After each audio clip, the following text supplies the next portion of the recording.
Muy buenas tardes, amigos de Investigando la Historia. Estoy acá desde la Universidad Alberto Hurtado en compañía de mi profesor Daniel Palma Alvarado. Él es doctor en Historia y lleva la asignatura de América Latina siglo XIX en este tercer semestre que participé.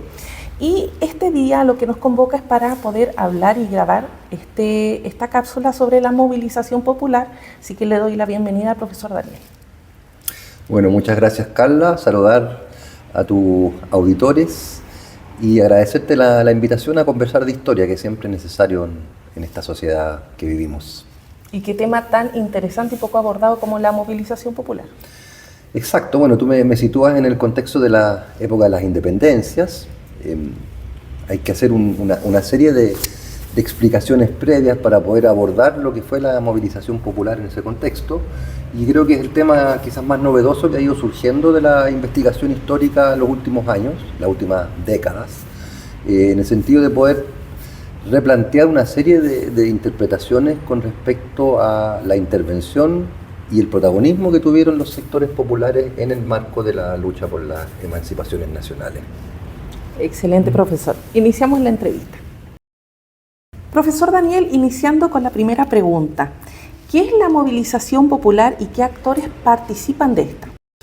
Bueno, efectivamente, Carla, en general las investigaciones sobre la independencia en América Latina resaltan el protagonismo de las élites criollas, en el sentido de que este fue un proceso que fundamentalmente buscó tomar el poder político por parte de una serie de sectores que ya controlaban el poder económico y social en las colonias americanas. Y en ese contexto, en general, la acción popular, la participación popular ha sido relegada a un lugar secundario, como una suerte de arroz graneado de la revolución, sin pensar mayormente en las motivaciones que podrían haber tenido los sectores populares para involucrarse en este gran proceso emancipador que se inicia con la independencia de Haití, consolidada en 1804 y culmina en 1825 con la independencia de Bolivia. Entonces, en estos veintitantos años, podríamos decir que se desplegaron un conjunto de movilizaciones con base popular que no se explican meramente por una situación de arrastre por parte de sus patrones, sino que también por una serie de demandas históricas que distintos segmentos del mundo popular aprovecharon de instalar en el contexto de la lucha por la independencia. Y en cuanto a sus protagonistas, claro, desde las comunidades indígenas que venían reclamando una serie de reivindicaciones desde el siglo XVIII con mucha fuerza. Hubo varias grandes rebeliones en el siglo XVIII, como la de Tupac Amaru y Tupac Katari, por ejemplo, en el mundo andino. También la participación de mestizos, gauchos en Argentina, los peones gañanes en Chile, los campesinos en México, que levantaron una serie de consignas también en este escenario en función de poder acceder a las tierras, de poder rebajar los tributos, etc. También la intervención de grupos religiosos, por ejemplo, que buscan restablecer sus antiguos sitios sagrados, sus cultos, sus dioses, ¿no?, que se habían visto fuertemente reprimidos en el contexto de la dominación colonial. Entonces es una multiplicidad de actores que emergen. Se me quedan en el tintero los esclavos, por supuesto, que también protagonizaron una serie de levantamientos en varios de los futuros países latinoamericanos. Entonces, una multiplicidad de actores, como digo, que aprovecharon la guerra que se provocó en el marco de las independencias para instalar una agenda social propia que no se puede reducir solamente a la lucha por la independencia, sino que a cuestiones que tienen más bien que ver con temas sociales y temas económicos. Profesor, vamos con la siguiente pregunta. ¿Podemos pensar que la movilización popular en las independencias fue una forma de revolución social en América Latina o fue una etapa instrumentalizada por las élites criollas con otros fines? Mira, yo creo que se conjugan un poco las dos cosas.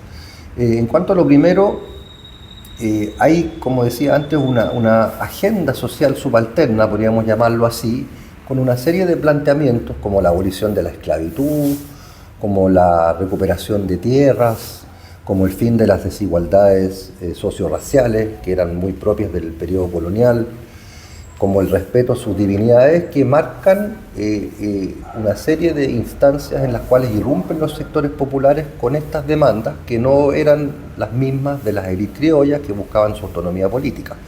En ese sentido, sí, la independencia es portadora de afanes de revolución social que, sin embargo, terminan siendo frustrados, ¿no? Fundamentalmente por los regímenes que van a asumir en la postindependencia. De todas maneras, es interesante señalar que muchos de los sectores populares entonces que se movilizan activamente en el contexto de esta coyuntura, como lo han resaltado, por ejemplo, historiadores como Gabriel Di Meglio en el caso del Río de la Plata, como Ana Frega para el caso del movimiento de José Gervasio Artigas, el artiguismo, o el caso mexicano con Eric Van Yang, ¿no? Que habla de la otra rebelión. Es decir, dentro de la gran revolución de independencia se dan estas rebeliones sociales populares que instalan estos otros contenidos en la lucha.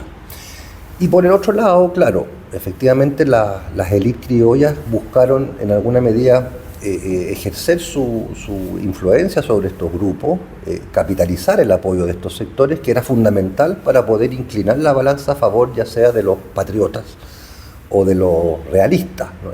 En ambos grupos se aprecian una serie de iniciativas que buscan atraer a los sectores populares, por ejemplo, prometiendo el fin de la esclavitud a quienes se enrolaran en los ejércitos en disputa, ¿no? Prometiendo el acceso a tierras, ¿no? En el caso de aquellos liderazgos que necesitaban rodearse de un mayor contingente de miembros de las clases populares. Entonces, esta instrumentalización, sin embargo, está sujeta durante todo el periodo a constantes negociaciones. Ya tenemos muchos ejemplos en ese sentido, ¿no? Por ejemplo, en Venezuela, ¿no? Que cuando por una parte los llaneros rechazan el impulso independentista en un primer momento y protagonizan una fuerte revuelta que buscan retener la hegemonía realista, ¿no? Sin embargo, al cabo de algunos años, bajo el liderazgo de Simón Bolívar, se logra responder a varias de las demandas de los llaneros y terminan ellos finalmente apoyando la causa de la emancipación. Entonces, era un requisito en el fondo para las élites criollas buscar distintos mecanismos para atraer a estos sectores y en alguna medida poder también responder a las demandas que surgieron desde abajo y que era importante también atender, como el fin de la esclavitud, por ejemplo. Excelente. Profesor, una siguiente pregunta. ¿Qué papel jugó la Iglesia y figuras como el cura Hidalgo en la movilización popular durante las independencias en América Latina? ¿Cómo se explica que un sacerdote encabezara una rebelión? Y con esto cito a Gabriel Di Meglio, que ya usted lo había citado previamente. Hidalgo llegó a reunir 100.000 insurgentes novohispanos. Sí, es un gran tema ese también, Carla, efectivamente. La Iglesia, en primer lugar, la Iglesia católica, digamos, con el papado condenó la independencia. Es decir, la Iglesia fue una de las fuerzas más conservadoras y más resistentes a aceptar las transformaciones que se estaban impulsando en América en ese momento. Se alineó con el monarca, ¿no? con el rey español cautivo en ese momento. Entonces, desde ahí que, desde la Iglesia propiamente tal, no se advierte un mayor protagonismo en términos de poder avanzar hacia la independencia, sino que todo lo contrario. En cambio, en el bajo clero, como se llamaba en la época, particularmente los curas párrocos que están en contacto permanente, cotidiano con los sectores populares y que por lo tanto conocen las necesidades, las demandas, las angustias de estos sectores, surgen figuras como el padre Miguel Hidalgo que tú mencionas, que empatizando, sensibilizados con los problemas sociales, deciden también tomar la iniciativa de la mano de sus redes con sectores criollos.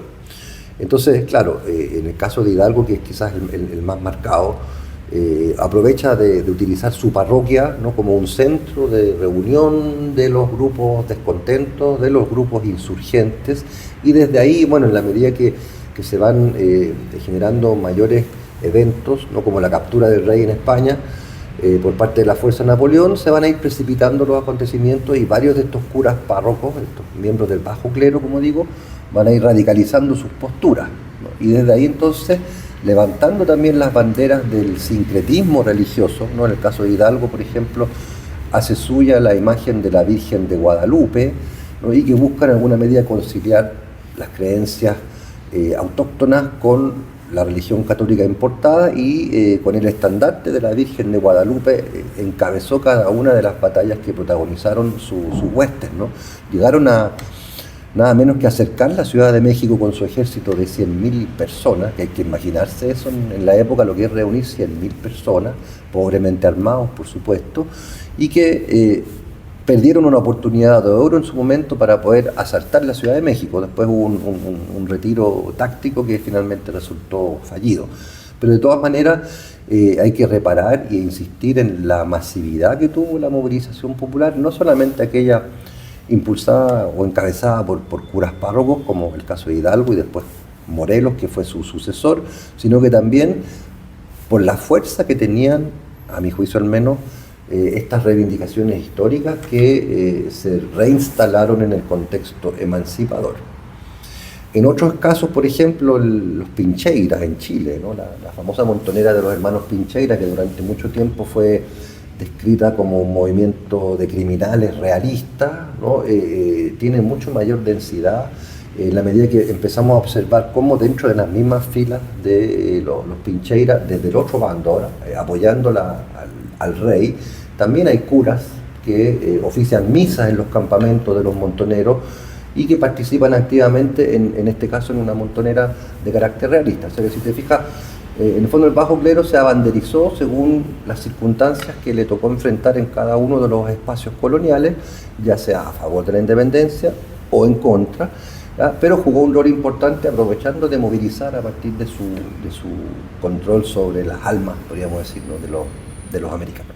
Y profesor, como última pregunta, ¿qué influencias tuvieron las ideas de la Ilustración europea en líderes como Hidalgo y en los movimientos populares? Citando a Fernando Mirés, donde dice: a su casa la llamaban la pequeña Francia por la admiración del cura, el cura Hidalgo, por las ideas de la Ilustración.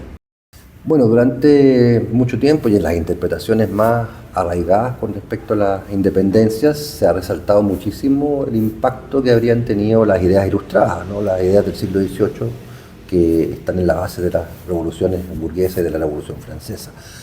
Desde luego que sí, las ideas ilustradas influyeron especialmente en un sector educado de la élite criolla. Muchos de los líderes de la independencia habían estudiado en Europa, habían formado parte incluso de los ejércitos del rey, entonces tenían acceso a estas ideas que por de pronto circulaban bastante menos entre los sectores populares.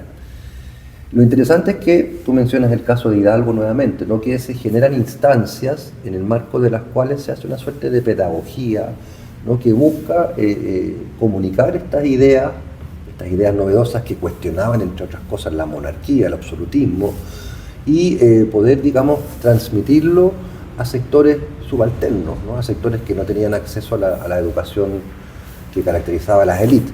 Entonces, desde ese punto de vista, claro, hay un activismo importante que requiere ser investigado más a fondo, pero las culturas populares, que son culturas orales fundamentalmente, por eso no tenemos muchos registros, sí hay indicios de que circularon estas ideas en espacios, por ejemplo, como las pulperías, como las tabernas, donde prevalecía, digamos, una cultura, una fuerte cultura del rumor, donde llegaban rápidamente las noticias, donde se socializaban las nuevas ideas políticas, la modernidad política, los conceptos como la soberanía popular, como la división de los poderes, como la necesidad de regular el poder del monarca a través de constitución. O sea, estas ideas republicanas circulan recodificadas, podríamos decir, en el contexto de sociabilidades populares, donde ciertos líderes, como mencionábamos el cura Hidalgo, aprovechan de hacer esta tarea de difusión de las luces, ¿no? Si bien, como decíamos en relación a las otras preguntas, las motivaciones populares están más bien vinculadas con problemáticas económicas y sociales, más que con problemáticas ideológicas, ¿no? O políticas. Entonces, podríamos decir que circularon estas ideas, pero no van a ser las que en última instancia van a movilizar con mayor fuerza a los sectores populares.